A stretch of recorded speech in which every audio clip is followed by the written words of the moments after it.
Les déclarations du président français Emmanuel Macron qui s'est dit inquiet face à l'élargissement des relations entre les pays africains et la Russie sont offensantes, a affirmé ce vendredi aux journalistes le chef de la diplomatie russe, Sergueï Lavrov, à l'issue d'une réunion du Conseil des ministres des Affaires étrangères des États membres de l'Organisation de coopération de Shanghai, OCS. En ce qui concerne le président Macron et ses déclarations, on aurait pu s'attendre à des propos plus éthiques de la part des Français. Il a dit, si je me souviens bien, à peu près ce qui suit, il est préoccupé par l'activité militaire et diplomatique de la Russie en Afrique, qu'il n'aurait même pas qualifié de coopération, mais de soutien de régimes et de juntes absolument illégaux, a souligné Sergueï Lavrov. À en juger d'après la liste des pays que nous avons visités en Afrique, s'il y a réagi, c'était assez insultant pour les États africains qui continuent, malgré tout, à développer avec esprit de suite les relations avec la Russie, a-t-il ajouté. La commission de la rédaction de la nouvelle constitution était avant-hier au CICB à l'écoute des partis politiques. Une plénière de plusieurs heures, dont le débat a entre autres porté sur la révision de la constitution ou la rédaction d'une nouvelle constitution.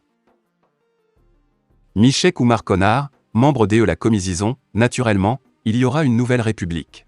Sur la question d'une nouvelle constitution ou d'une révision constitutionnelle, Maître Konaré a soulevé le vide textuel qui bloque toute révision. D'abord, l'article 118 qui interdit une révision constitutionnelle si une partie du territoire est occupée, le vote obligatoire des 2/3 du projet par les députés. Or le Mali n'a pas d'assemblée aujourd'hui. Pour toutes ces raisons, il est beaucoup plus facile de se doter d'une nouvelle constitution que de réviser l'ancienne constitution, a jugé l'avocat à la Cour avant de terminer que le peuple est souverain et qu'il peut décider à tout moment de changer de constitution. Nous allons changer de constitution, mais nous n'allons pas changer la constitution, rappelle-t-il pour conclure qu'il y aura une nouvelle république. Naturellement, quand tu changes de constitution, il y aura une nouvelle république, confirme Maître Konaré. L'ADEMA a bel et bien pris part à l'écoute de la CRNC. Nous avons juste décidé de ne pas prendre la parole sur place.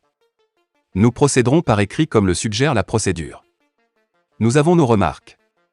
Nous les porterons sur écrit pour l'envoyer à la commission, a rétorqué le secrétaire général, joint sur la question si l'ADEMA a pris part à l'écoute.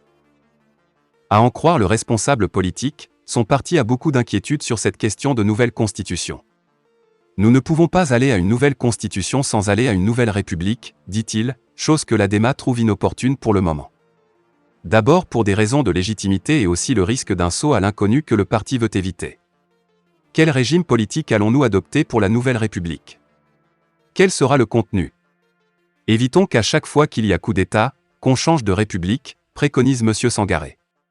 L'ADEMA n'est pas pour, indique-t-il en ce qui concerne une nouvelle constitution, synonyme d'une nouvelle république. Mamé Kassog, préside du Paris, la constitution est une chose trop sérieuse pour l'assimiler à une question de temps. Pour le président du Parti africain pour le renouveau et l'intégration, Paris, la constitution est une chose trop sérieuse pour qu'on puisse l'assimiler à une question de temps. Nous mettre dans un carcan de temps, ce n'est pas évident qu'on puisse sortir quelque chose de bon. Mais dans tous les cas puisque la chose étant ainsi posée, alors il faut vraiment y aller en ce moment puisque l'impératif de temps se pose. Il est bon qu'on essaie de capitaliser les travaux qui ont été antérieurement faits par d'autres commissions. Par exemple la commission d'Abba Diawara qui a fait un excellent travail par rapport à cette même question de révision, a rappelé M. Kassogé. Il a aussi cité les assises qui pour lui, se sont prononcées par rapport à plusieurs questions posées actuellement. Donc en essayant de les renvoyer à ces différentes résolutions, je pense qu'on aurait gagné en termes de travail, espère le président du Paris. Mme Astou Sangar, présidente du PRD, le canevas ne contient pas assez l'aspect politique. Nous saluons l'initiative, mais nous trouvons que le canevas ne contient pas assez l'aspect politique de la question de la révision de la Constitution ou éventuellement de la rédaction de la nouvelle Constitution, juge la présidente du Parti pour le renouveau et le développement, PRD, Mme Astou Sangaré.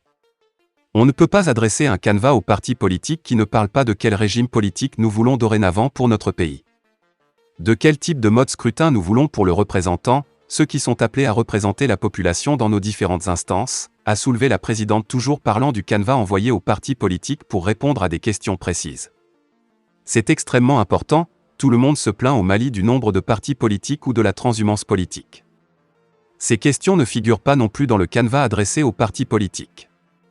Donc pour nous, il faut vraiment un canevas qui a cette vision globale de la politique qui permet d'enlever les obstacles politiques qui se trouvent éventuellement dans la Constitution.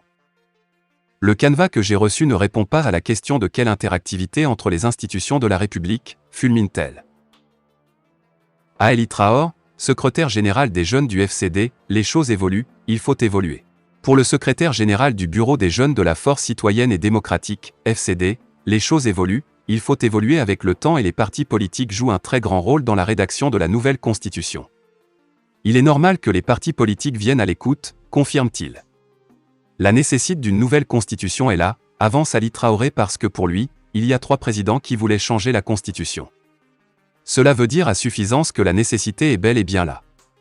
Ça va dépendre des manières, déjà il y a une commission qui est là, nous ne doutons pas vraiment de la qualité de ses membres. Le travail sera difficile mais pas impossible. La Constitution c'est la loi fondamentale de la République, donc il faut le faire avec beaucoup de courage.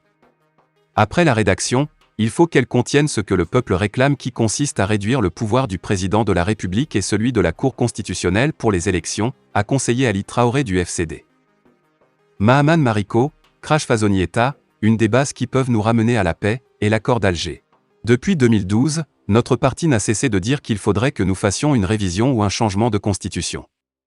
En 2012 avec la gestion de l'intérim, la constitution a été purement et simplement mise à côté. Vous avez vu également que nous ne sommes pas dans les dispositions communautaires avec le besoin de mettre en place une Cour des comptes, ça c'est quand même une volonté de l'UEMOA que le Mali doit se rallier et cela ne figure pas dans notre constitution. Il est plus que besoin aujourd'hui de réviser ou d'aller vers une nouvelle constitution, mais que cela se fasse pour que nous puissions avancer, a confié Mahaman Mariko, président de la Convention des réformateurs pour l'alternance et la justice Crash Fasonieta. Pour M. Mariko, beaucoup de gens sont en train d'occulter une des bases qui peuvent nous amener à la paix, c'est l'accord de paix d'Alger. Tant qu'il y a des besoins à aller de l'avant avec cet accord qui ne touche pas à notre unité, à la laïcité du pays, l'État républicain, nous pensons qu'il faut quand même aller à ça. Il faut changer la donne de la gouvernance de notre pays et cela ne peut se faire qu'à travers des grandes réformes à commencer par la norme supérieure qui est la Constitution, estime-t-il. D'instabilité avec d'autres urgences et au sortir d'une levée de l'embargo économiquement asphyxiant, le parti Yelema estime que la décision est inopportune en raison de son incidence sur l'économie tant affectée par l'impact des sanctions économiques et financières subies, mais aussi par une précarité sans précédent des plus démunis de notre pays. Alors que 3 postes sont à pourvoir par les partis et regroupements politiques, la formation politique de l'ancien Premier ministre Moussa Maradi déclinait cette offre des autorités de la transition et fait savoir qu'il peut aider la transition sans siéger dans cet organe. En sa qualité de président du parti, Youssouf Diawara a indiqué, dans un communiqué, avoir alerté les autorités de la transition depuis l'adoption de la nouvelle charte de la transition, qu'un élargissement du Conseil national de transition n'est ni opportun, ni nécessaire, et surtout s'il ne s'accompagnait pas d'une diminution des rémunérations des membres de cet organe. Fin de la vidéo, merci pour votre attention.